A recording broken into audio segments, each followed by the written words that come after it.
गांव के उस कोने में एक टूटा फूटा सा घर था, जिसकी छत पर जब बारिश की बूंदें गिरती तो वह संगीत की तरह नहीं, एक दर्द की तरह सुनाई देती थी। टिन की चादरों से बनी छत हर साल कमजोर होती जा रही थी, जैसे हालातों के बोझ से झुक चुकी हो। उसी घर में पैदा हुआ था रमेश, एक दुबला पतला शांत स्वभाव का लड़का, लेकिन आंखों में अलग सी चमक थी। वह चमक जो सिर्फ उन्हें मिलती है जिनका सपना उनकी गरीबी से बड़ा होता है। रमेश के पिता एक खेतीहर मजदूर थे। वो सुबह 4 बजे उठते और दिन भर दूसरों के खेत में काम करते। रोज शाम को उनकी हथेलियां फटी हुई होती और बदन थक कर झुक जाता। माँ घर घर जाकर सिलाई का काम करती टैफ, लेकिन वो भी इतना नहीं कमाती थी कि महीने का राशन पूरा हो सके। 4 बहनों के बीच रमेश इकलौता लड़का था। घर में सिर्फ 2 कमरे थे, एक रसोई और एक छोटा कमरा जहां सब मिलकर सोते थे। हर बरसात रमेश के लिए एक युद्ध होती थी। छत टपकती, किताबें भीगती और कभी-कभी तो रात भर नींद नहीं आती थी। वो माँ के पास बैठा रहता, जो एक हाथ में कटोरी और दूसरे हाथ में पानी को रोकने की नाकाम कोशिश करती थी। माँ अक्सर कहती, बेटा याद रखना, ये टपकती छत तुझे हार नहीं सिखा सकती, तू इस छत से ऊपर जाएगा, बहुत ऊपर। रमेश ये बात दिल से सुनता था और शायद उसी वजह से उसे पढ़ाई से प्यार हो गया था। संघर्ष का दूसरा नाम। रमेश स्कूल में होशियार था। सरकारी स्कूल था, सुविधाएं कम, पर गुरुजन अच्छे थे। वो हर क्लास में अव्वल आता। लेकिन जैसे जैसे वह बड़ा हुआ, घर की हालत और भी तंग होती चली गई। पिता की तबीयत बिगड़ने लगी। माँ को ज्यादा घरों में सिलाई करनी पड़ती थी। रमेश ने मन ही मन तय किया कि वह अब दूसरों पर निर्भर नहीं रहेगा। 10वीं क्लास में रमेश ने पूरे जिले में पहला स्थान पाया। स्कूल में मिठाइयाँ बटीं, गांव वाले बधाई देने आए, पर घर में राशन लाने के लिए अगले दिन माँ को फिर लोगों के कपड़े सिलने जाना पड़ा। ये यथार्थ था, सम्मान और भूख का कोई सीधा संबंध नहीं होता।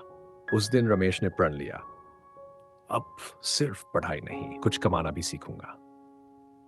कंप्यूटर की पहली झलक। गांव के बस अड्डे के पास एक पुराना साइबर कैफे था।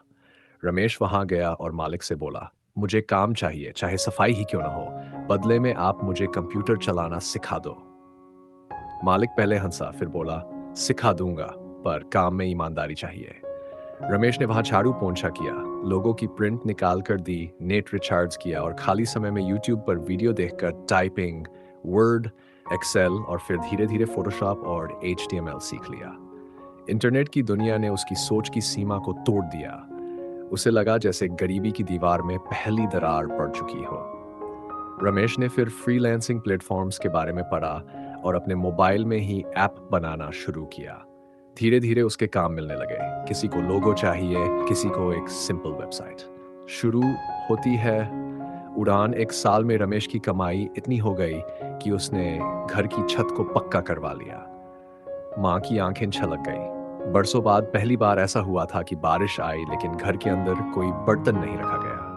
माँ बोली, अब तुझ में खुदा की मेहनत दिखती है बेटा, तू अब सिर्फ मेरा बेटा नहीं, इस गांव की उम्मीद है। रमेश ने BCA डिस्टेंस से किया और साथ में क्लाइंट्स से काम लेना जारी रखा। गांव में रहने वाले एक और लड़के दीपक को उसने सिखाया और दोनों ने मिलकर एक छोटी टीम बना ली। धीरे धीरे उनकी रेनकोड सॉल्यूशन नाम से एक स्टार्टअप बना। रेनकोड का कमाल, रेनकोड नाम क्यों रखा? क्योंकि रमेश कहता था, बारिश भले टपकती थी पर उसी ने मुझे मजबूत बनाया। ये कंपनी उसी संघर्ष की याद है। रेनकोड ने गांवों के लिए खास ऐप्स बनाना शुरू किया।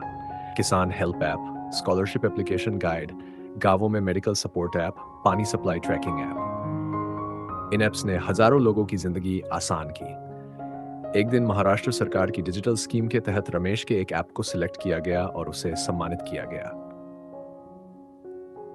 आज रमेश की कंपनी में 50 से ज्यादा लोग काम करते हैं। उसका ऑफिस नागपुर में है।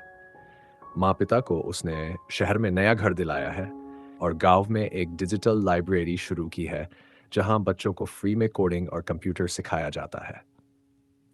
रमेश हर बार एक ही बात दोहराता है, गरीबी तुम्हारा भविष्य तय नहीं कर सकती जब तक तुम खुद हार नहीं मानते।